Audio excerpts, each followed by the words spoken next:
Hey, so I haven't made a video on YouTube for a couple of weeks now because I've started a course on the online university with Helsinki or Helsinki University. Um, and I thought because I'm now doing a course and I've had a bit of experience with different methods of learning Finnish, that I might give a bit of my feedback on kind of what works or what I think works or what I like when it comes to learning Finnish. So I've done a few different things. I would say mostly I've used Duolingo, and I'd say probably of all the apps that I've used, Duolingo is the best app. I think it's really helped me just to get a good foundation of vocabulary, and it allows you a little bit to start putting those words together. Another app that I've used is called Drops, and that's really good for vocabulary in particular. In fact, it's only good for vocabulary. It doesn't really work for anything else, but it helps you familiarize yourself with a lot of different vocabulary and different types of words and quite specialized words as well, where Duolingo maybe keeps it quite simple. Although Duolingo does allow you to kind of start putting those words together, how you think they would fit, which I think is ultimately what you need to learn in Finnish. I think what I've learned is I know a lot of different words, but my main problem is I just don't know how to put them together. I do sometimes, but I think the real difficulty with learning Finnish is just learning how to put the words together. Learning words it's difficult in Finnish because there's not really a commonality between Finnish and other languages. Although there's a lot of borrowed words as well, so you will see like bussi or taxi. So you already know some of the words really. But yeah, like the main thing is just learning to put the words together. And I think probably the course that I'm on is so helpful and beneficial.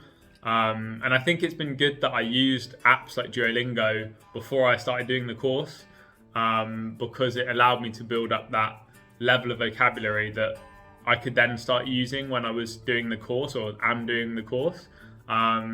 Whereas if I was learning through the course straight away, I think it would be very difficult for me because you need some familiarization with the words that you're using and able to use them.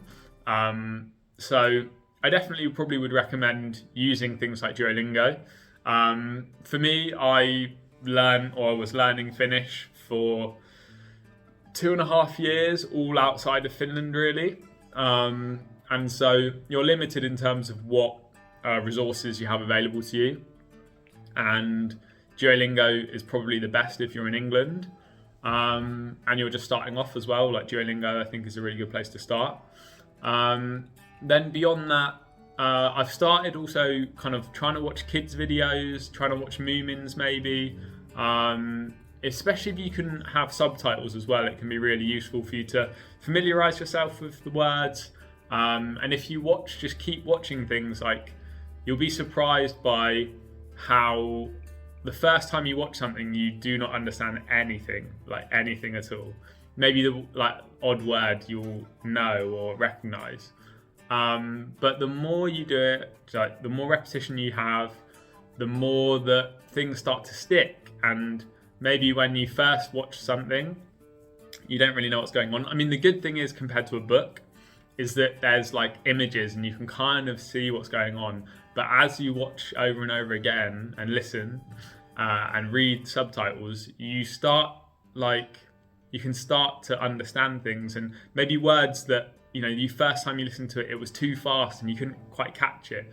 The more you learn and repeat that process, the more things seem to stick.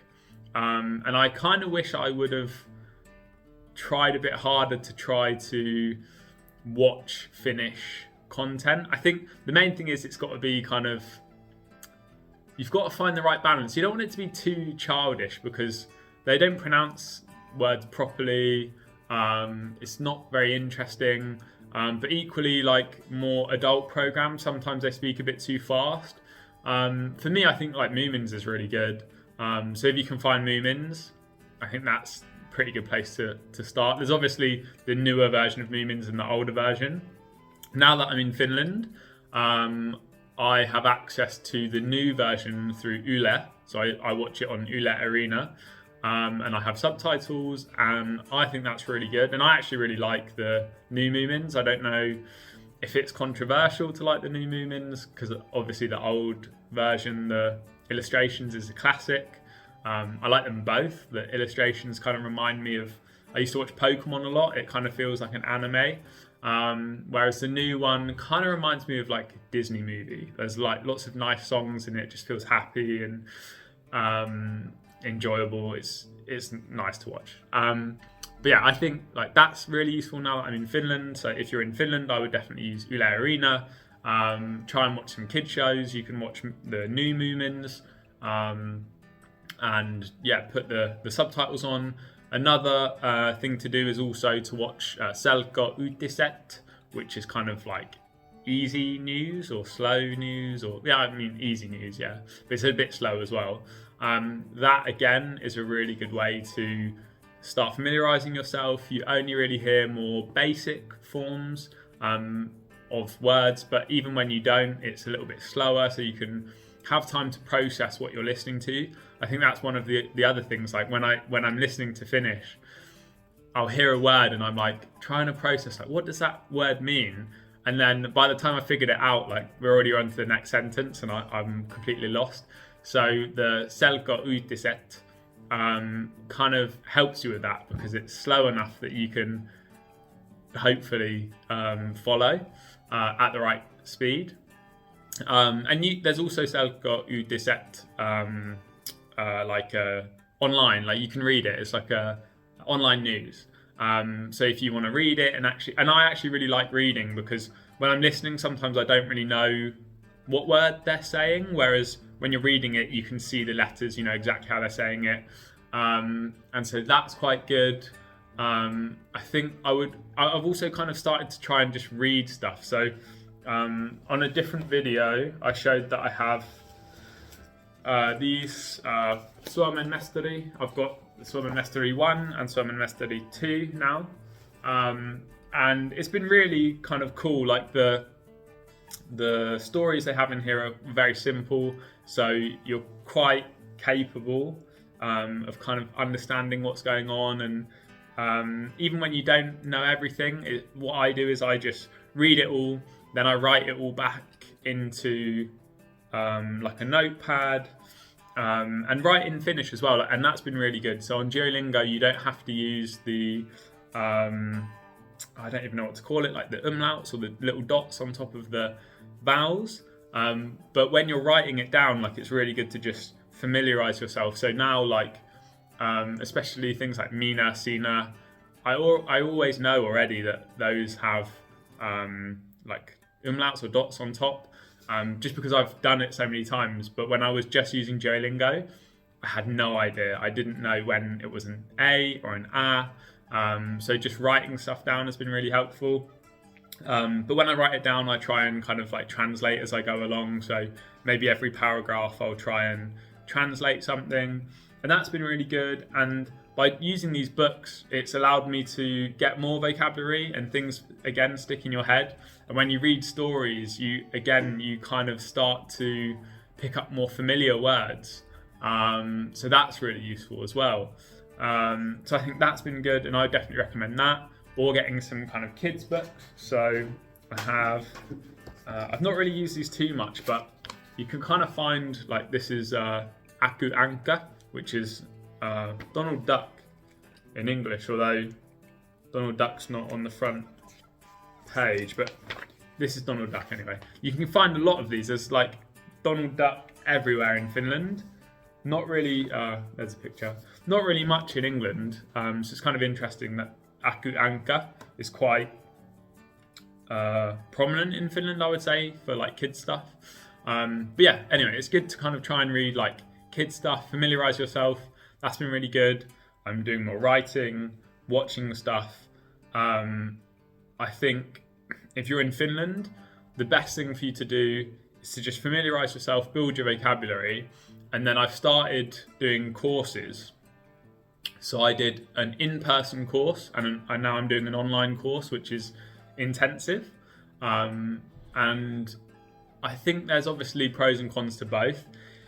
It was really good to be in person because the group was small, and although I feel like my group is already getting smaller online as people realise how difficult it is, but the group was small in person. It was nice to just have a person there, like physically there, to help you with stuff, and you don't feel like when you're online, if you're asking a question, everyone's involved.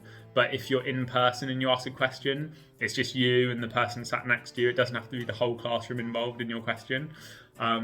So that's kind of one nice thing. And yeah, it's just good to have people in person physically. It's been really good. And also just to meet new people. Like, I think it's better to meet people in person. It's hard really to gauge your interactions with people online. And we did a lot of work sort of with our partners sat next to us, whereas on the online course you don't do too much kind of two-person activities. It's usually all the same class together. Sometimes we do breakout rooms, but not really. So we don't really have a chance to meet our course mates, which it's not that important, but it's nice to kind of get to know people, although we have set up a WhatsApp group, and so we are communicating a bit.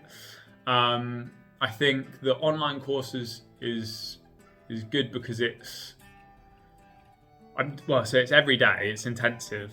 And one of the problems with the in-person course is it was just twice a week and only like 2 hours a session, whereas my online intensive course, we're doing like 4 hours a day, 4 days a week. So I'm just constantly thinking and learning, and everything is in Finnish every day. And then on the weekend, maybe I do homework, and we do still have homework like every evening. So it's quite full on, and I think it's just the repetition that is really useful and helpful. With the in-person course, we had homework, but I don't know what other people are like, but I would probably just wait till like Sunday or the day before the next lesson, and I would just do the work the day before. Whereas with the online course, if we're doing it Monday, Tuesday, Wednesday, Thursday, Monday, Tuesday, Wednesday, Thursday, I have to do it like 3-4 days, like the day of our lesson. So it's been good to kind of keep me on track and accountable, let's say. So yeah, the online course has been good. I can't really say exactly which is better. There's pros and cons to both. The pace, obviously, of the online course is really good, and it's good to I feel like more immersed. But I think definitely the courses are good, and maybe my main point is there's kind of two different parts of learning Finnish, and one part is learning vocabulary, which is difficult, but it's not crazy. It's not super difficult, and you can do that quite easily. You can use Duolingo. I think that's really good. You can use Drops, which I've used. I don't really hear many people talk about that, but Drops has been really good for me. Although I didn't use it too much, but kind of good to learn new vocabulary. Trying to read books, watching TV. I've also been lucky because my wife is Finnish, so just getting to spend time with her family and kind of just hearing stuff, that's been really useful. I never really would speak much in Finnish because it's hard. Like I said, there's two different parts of learning the language, so you might know all the words, but once the words get conjugated and you're starting a conversation, it gets difficult very quickly, and it's hard to keep up a conversation. So I wouldn't normally talk much Finnish, even until recently with my family, although I'm starting to, and it's cool. But yeah, so the first part is learning vocabulary. The second part is actually trying to put that vocabulary together into sentences, and that is the hard part. It's really tricky, not to put people off, but it is really tricky, especially as an English speaker. I realise how easy English is now that I'm learning Finnish, because we don't really conjugate, and all of the conjugations are simple. Like, it feels like Finnish was set up to be like some secret language where like they'll make up these rules and all the Finns will know how to speak Finnish and everyone will like have the same rules, but it's so difficult so that everyone else outside of Finland will never learn it. Like it kind of feels like that, like there's just this secret language that's been set up that they don't want anyone else to learn. And like it's kind of interesting how just saying a word with an extra a, so tapan versus tapan. Tapan is, I think, tapan is to meet and tapan is to kill. So if you're going to go and meet your friend, for example, you have to be careful with how you say that. Just that in itself, like it's tricky. Finnish is tricky. So yeah, there's two different parts. Vocabulary is not too tricky. It's really just trying to put stuff together, and that's why the courses are really good. I also know there are kind of things like italki. So I think if you're not in Finland, you should probably start using something like italki so you can try and start talking to people, or if you have a Finnish partner or you know Finnish people, or not just in England, in any country. If you're outside of Finland, you should try your best to start talking to people. And I'm not even, now I'm in Finland, I do not talk enough. I think that's kind of the best way to do it. And I know stories of people, someone who moved from Greece to Finland to live with their grandmother. Their grandmother's Finnish. They didn't know any Finnish. They're half Finnish. And they moved in with their grandmother, and within like 6 months, like they learned how to speak Finnish like relatively well because they just needed to, and it was repetition and immersion. So try your best to kind of try and talk to people. I think the other thing as well that's quite nice is that even though you get stuff wrong, people will understand what you're saying most of the time. So yeah, just try and kind of talk to people.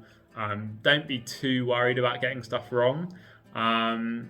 Focus, I would say, first on just building vocabulary, but once you've got a base, I would start doing a course.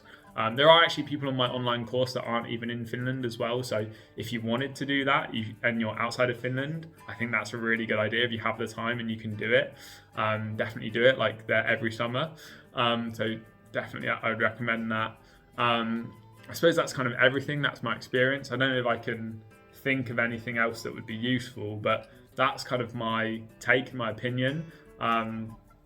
Like I said, for maybe 2.5 years, I was just using Duolingo, and I kind of thought I was good at Finnish, or I was understanding it. But when you start to really learn through the courses, you realise that you don't know anything, and Duolingo is not really that effective. Like your level of Finnish, if you just use Duolingo, is not great. So do the courses, but just keep trying. And I've just finished a lesson today, and I felt like my head was or it had blown up already. And I just kind of was picturing like a scene from Finding Nemo, like when Dory goes to Nemo, like kind of what's wrong, and Nemo's like, oh, like leave me alone, and Dory is like, just keep swimming, just keep swimming. And I think that's just kind of it with Finnish. Like you just need to keep swimming, just keep going. Like I'm a lot better than I was, and I've had so many lessons where I feel like I've not learned anything, but just carry on, just keep doing it. You don't really waste time, like you've not wasted any time. Even if you do a lesson and you feel like you've learned nothing, you have learned, like things will stick in. You just have to make sure you're kind of trying your best to engage. And it can be difficult as well, because a lot of the people in your courses, they will all have different backgrounds. So there's some people in my courses that are really good at Finnish, some that aren't so good. I'm not really sure where I fit, maybe in the middle somewhere, maybe not, maybe a little bit less in the middle. Like a lot of the people have been living in Finland for years, and I've only been living in Finland for a few months. But yeah, anyway, this is a long video now, so just try your best. I hope that helps. If you have any other opinions, then leave it in the comments if you like, and I hope to see you again soon.